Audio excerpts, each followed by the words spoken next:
Hi guys, this is Scribbly again with another pen review, and today we are going to have a look at the Lamy pen. But the Lamy pen that we are going to have a look at today is not any Lamy pen, but the probably most famous Lamy pen that is out there, and one of the probably most famous fountain pens worldwide.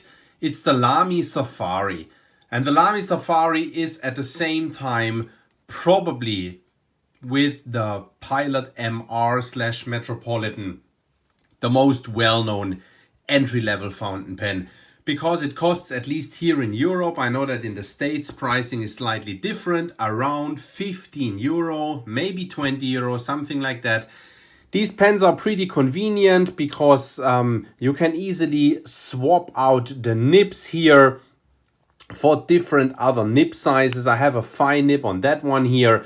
It's actually a surprise that it took me that long to get around to a review of this pen, because myself being a German, this is the pen that most of us, after that ABC wooden entry-level fountain pen with the red cap and the red end knot, is then from class 4 or 5 most likely the fountain pen that you got sort of writing socialized throughout the rest of your school career up until class 12 or 13. So that's the pen that most German school kids will have more or less fond memories of, depending how well they did in school. I have a lot of memories of that pen, but that should be enough of an introduction. This is for sure a design icon.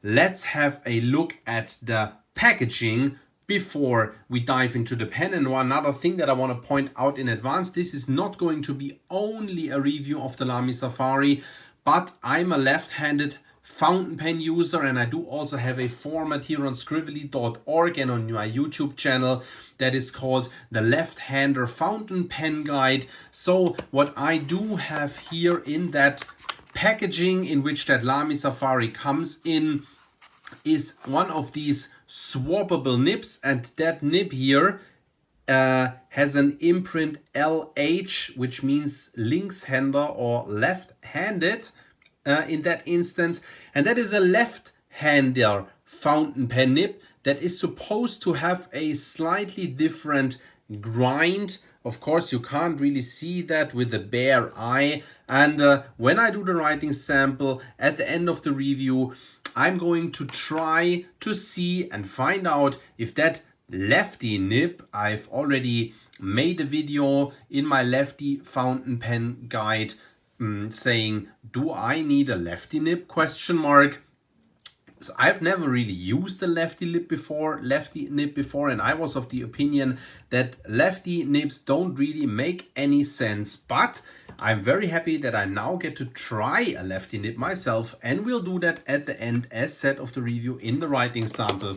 We try that Lefty Nib and we'll see what it does. So Lamy Safari, as said, a very iconic pen. It's essentially a cylindrical shaped barrel with two flat sides, and in one flat side you have the Lamy logo imprinted like that. That is made of a plastic, a very hard, very robust plastic. I mean, I've used that pen most of my life, not that exact pen, but that pen model. That color here, by the way, it's not the new special edition black that I already would have or something like that. That's going to come out in 2018. This is the Umbra or Umbra. It's a matte black color, sort of brushed matte. So that's the one of the regular Lamy lineup that you can get at all times.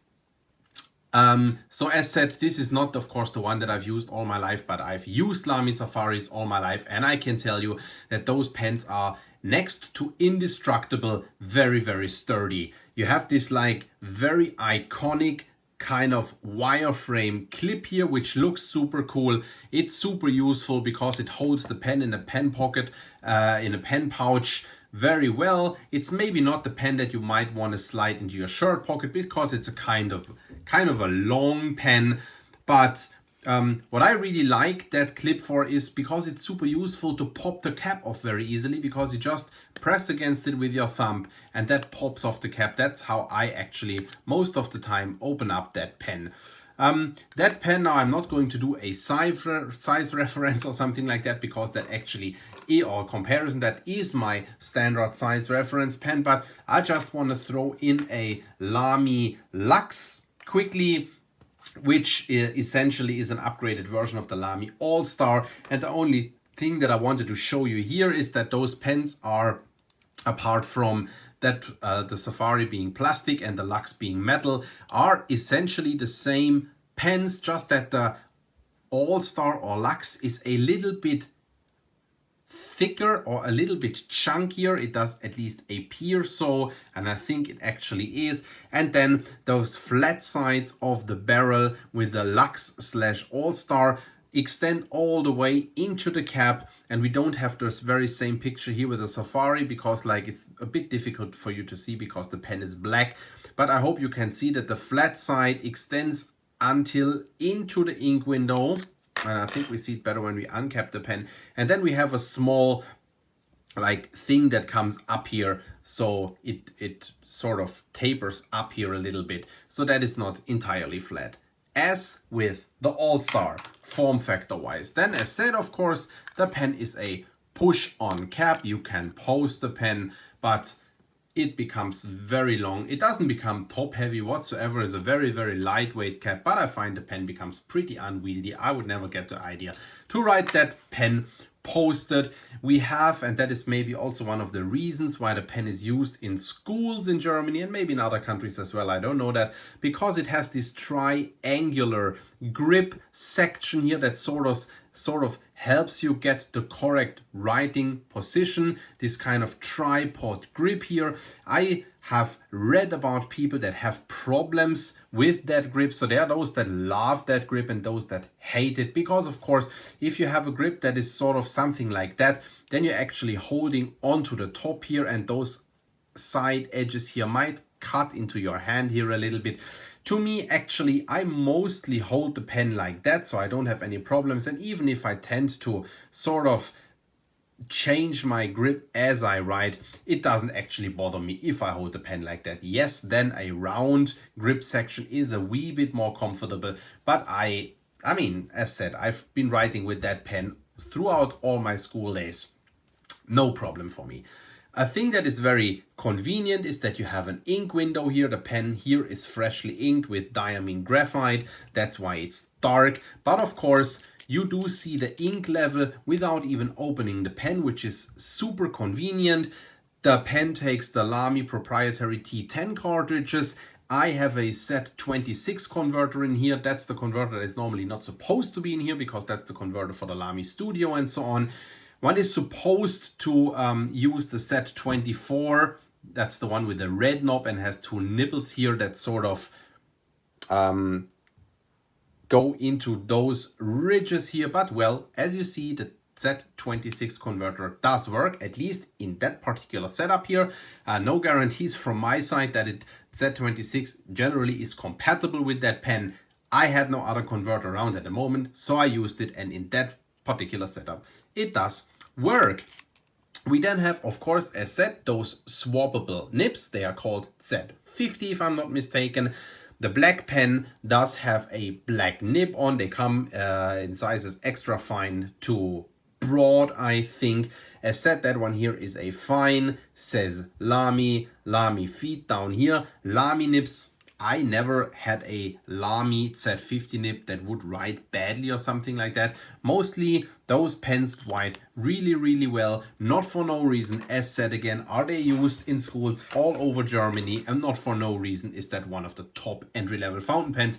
And by the way, I think I do have a video out there with my top 5 entry-level fountain pens or something like that, and the Lamy Safari certainly is among them. As said, that Z50 nib here is black because we have a black pen.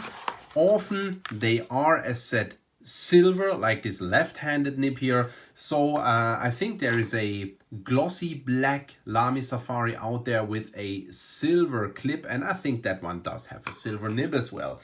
So now let's hop into a writing sample here with this fine nib and diamine graphite.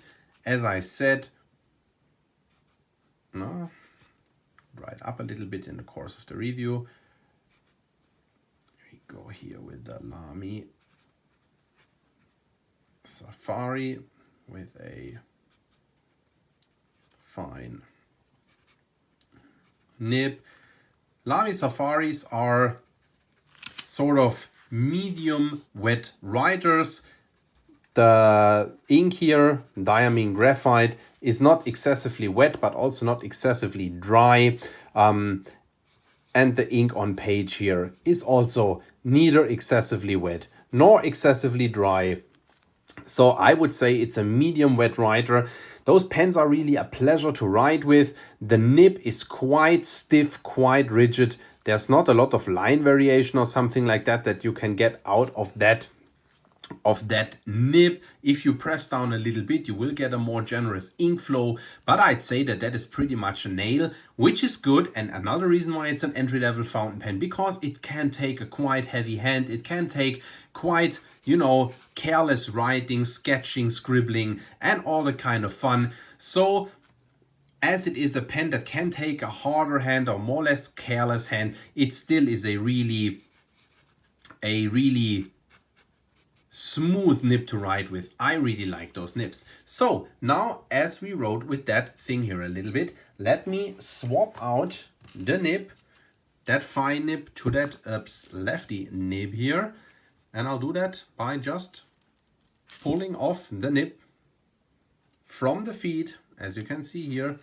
Let's see if I can show you the feed a little bit better. That's what it looks like.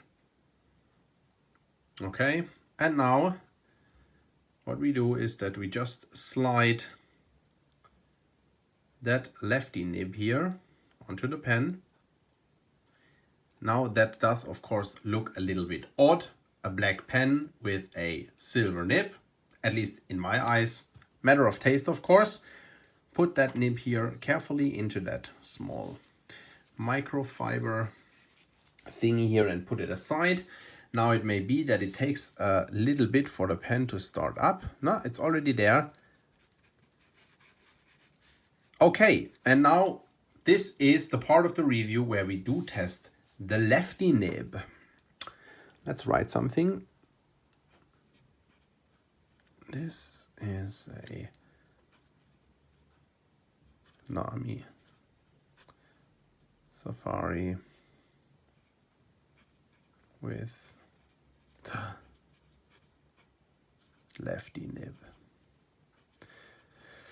So, well, the nib of course runs a little bit wider because the Lefty nibs are medium nibs as far as I understand. So you see that it's a little bit wider than that fine nib here.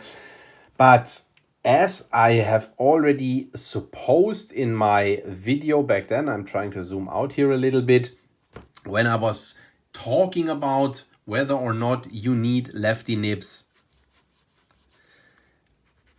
I seriously don't really feel a difference. I mean, like, even like that nib here, it skips a little bit on me every now and then. Now it may be that that is just because like I've just changed the nib and maybe the ink flow is not really yet up to speed, which it actually should in my opinion. You see, like it's not such a generous ink flow.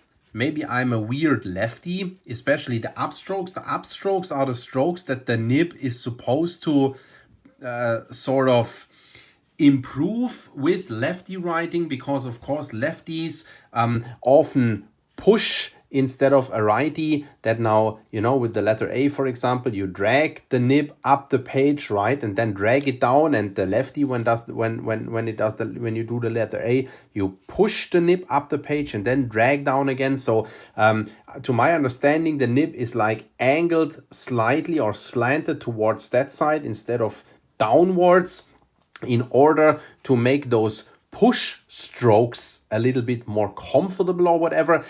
I personally never had any issues with a regular nib and push strokes, and this pen here actually, I can feel that it's very, very smooth when I do those push strokes. So the pull strokes do have a little bit more feedback than the push strokes. That is very smooth. That has more feedback. The downstroke here has more feedback. That upstroke here, again, is pretty smooth. So, I mean, to me personally, I don't really see a point in this Lefty Nib, and I actually, to be honest, don't particularly enjoy that writing experience, because the different kinds of feedback and smoothness that I get in the different directions and the skipping, it gets a bit better now. But still, you see, the line does break here again. To cut a long story short, the Lamy Safari, of course, a fantastic pen at a fantastic price, trying to zoom all the way out here. And a pen that I personally do hold very dear in my heart. I'm always going to have a Lamy Safari in my collection. Of course, they're collectible because they are very affordable and they come in all kinds of colors. And to me personally, with that wireframe clip and all that, it is a very, very iconic pen. Do you need that pen with a lefty nib? Even if you're a left-handed fountain pen user, I would say a clear no. You don't need that lefty nib. And with the lefty nib also, you're bound to that one medium, and with the other nibs you can get an extra fine all the way up to broad. So just forget about the lefty nib, honestly, and get the Safari or any other fountain pen with any other nib. I hope that review of the Lamy Safari and that left-handed nib was useful to you, and I'll see you at the next review. Bye bye.